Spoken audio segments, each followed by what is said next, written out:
Welcome sa Dries TV. Kung interesado ka sa ganitong news, huwag kalimutang isubscribe ang ating YouTube channel. Maraming salamat! Welcome po ulit sa ating panibagong update tungkol kina Kim and Paolo Abilino. Sa bawat update natin, tatalakayin natin ang mga pinag-uusapan sa mundo ng social media tungkol kina Kim and Paolo Abilino. Kaya naman kung hindi pa po kayo nakasubscribe dito sa ating channel nako, i-click nyo na po yan and isama nyo na din ang bell button. So, ayan, welcome back again sa ating YouTube channel mga ka-Kimpaw. And sa update natin ito, ang pag-uusapan natin ay tungkol sa mga importanteng ganap kina Kim and syempre kay Paolo Abilino. Pero bago po ang lahat mga ka-Kimpaw, narito muna ang mga napili nating komento patungkol po yan sa naging previous update natin. Unang komento mula po ito kay Ginang Norma Dayag. Sabi niya po, Ders, my observation lang, baka ayaw ni Paolo na maki-join sa picture nila with Direk Lauren or Jogi. Baka may ibang GF si Paolo, so no need na. Anyway, there's at my own analysis, truly Paolo is in love now. But wait, there are circumstances that biglang magbabago ihip ng J. At anytime Paolo might have another girl. So that's not a problem to Kim kasi even without Paolo, we will support Kim always. Hi, there's ang gulo talaga ng showbiz. Kaya Kim, find the right man for you, not in showbiz. I do favor attorney Oliver Mueller if very true that he had crush on you. God bless Kimi and family. There's kibasa itong comments ko. Magising lahat ng mga tao sa every event. God bless you, There's and family. So, maraming salamat po sa komento, Ginang Norma Dayag, no? So, wag nating pakakaseryosohin yung mga nababasa nating balita dito sa mundo ng social media kasi marami pong fake news ngayon. And wala pong girlfriend na iba si Paolo Abilino, mga ka-Kimpaw. Okay? Sa tingin nyo ba kung may girlfriend siya, ganito yung ipapakita niya na sweetness kay Chinita Princess?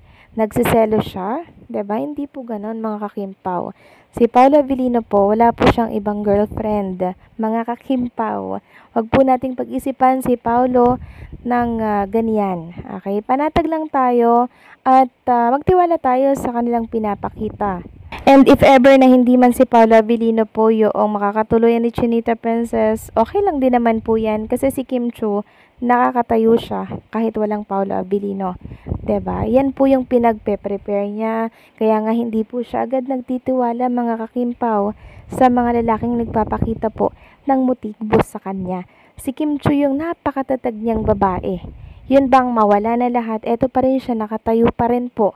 At talaga namang inilalaban ang kung ano man po ay kakayanin niya, no? Para mapagtagumpayan.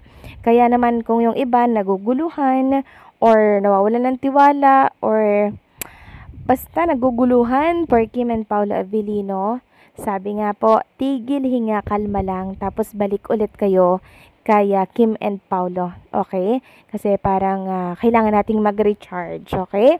So, huwag tayong papadala sa mga fake news dahil fake news lamang po naglalabasan sa mundo ng social media. So, maraming salamat po sa komento, Ginang Norma Dayag. Relax lang po tayo. God bless and stay safe po. At ang pangalawang komento ay mula naman po kay Ma'am Helen Santos. Sabi niya, kaming fans sina Kim at Paolo, matagal na silang dalawa, sumuko pang simula pa ng linlang. Kung kayo mga basher na hindi naniniwala, hindi kayo kakulangan na fan para hindi kayo maniwala. Kung hindi kayo Kim at Paolo, tumigil na lang kayo sa kakasira sa dalawa. Hindi ninyo kayang buwagin ang samahan ni Kim at Paolo. Sabi ni Paolo kay Kim pala ang bagsak niya matapos lang ang teleserye ni Kim at Paolo. Sana magpakasal na sila kasi hindi talaga sila titigilan ng mga basher na mga inggitera kung ano-anong mga sinisira nila kay Paolo. So maraming salamat po sa komento, Ma'am Helen Santos. Hayaan na natin yung mga bashers na yan. Huwag na natin yung pansinin, no? Dito lang tayo mag-focus kay Kim and Paolo Abilino. Kasi kay Kim and Paolo Abilino natin nakikita yung katotohanan at hindi po sa mga bashers na yan. Kaya kung ano man po ang sabihin nila, deadma lang tayo. Focus lang tayo kay Kim and Paolo. Kasi pagtutuunan natin ng pansin yan, may stress lang tayo ng sobra, mga ka-Kimpaw. At hindi naman ako papayag na ma-stress kayo dahil sa mga fake news na yan. Okay? Kaya kalma lang po at huwag kayo magpadala sa mga fake news. Samantalang, pag-usapan na natin ang mga topic na nakalap natin sa hapong ito about Kim and Paolo Abilino.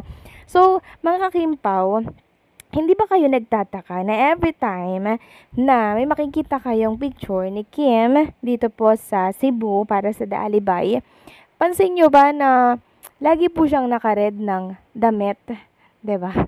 Red na dress, damit, basta pang itaas red. Hindi ba kayo nagtataka kung bakit red lagi ang kanyang suot? Medyo napapaisip nga tayo, ano ba to si Kim? Hindi ba to nagpapalit? Pero ganun po talaga mga kakimpaw. Red po talaga lagi yung sinusuot niya and red po yung lahat ng isinusuot niya. Sabi nga dito ni Vince, I noticed Princess Chinita mostly wearing red. Stella Marie, do you have street name in the Alibay like Red Velvet, Red Ribbon, or they call you just Red? Missing you, Kimi girl, or I'm just craving for cake. So, mapabasa nga natin dito na oo nga daw po, napapansin nila na every time na dadaan daw sa timeline nila yung picture ni Kim, red lahat or red lagi yung suot na damit ni Chinita Princess. So, lady and red daw itong si Chinita Princess, mga kakimpaw. So, siguro may palayaw siya sa The Alibay.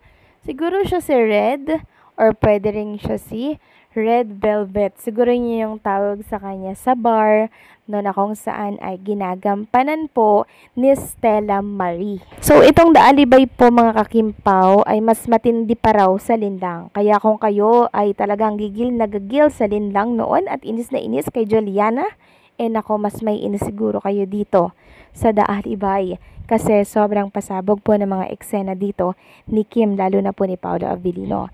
Next topic naman mga kakimpaw, pag-usapan natin etong picture po ni Kim and Paolo Abilino na kung saan nasa isang room sila, may kasama silang isang person dyan sa gilid. Hindi ko alam kung ano to.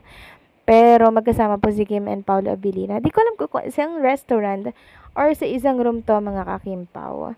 So, andyan sila, parang nagbe-brainstorming si Kim and Paolo Abilino. So, credit po sa owner ng picture na to, mga kakimpaw ha. Ipapakita ko lamang po sa mga followers natin na talaga naman pong miss na si Kim and Paolo. So, eto po mga kakimpaw, saradong-sarado ang isang room. Then, parang meron silang pinag-uusapan dito. Siguro tungkol po yon sa mga eksena nila, no? Dito po sa The Alibay para mas lalo pong mapaganda.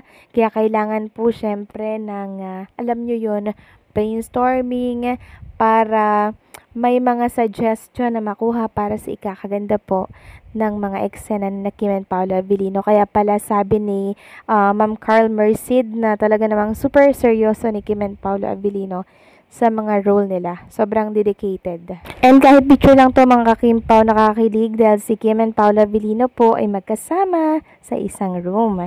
So kayo ba mga kakimpaw, kinilig din ba kayo dito? Please comment down below.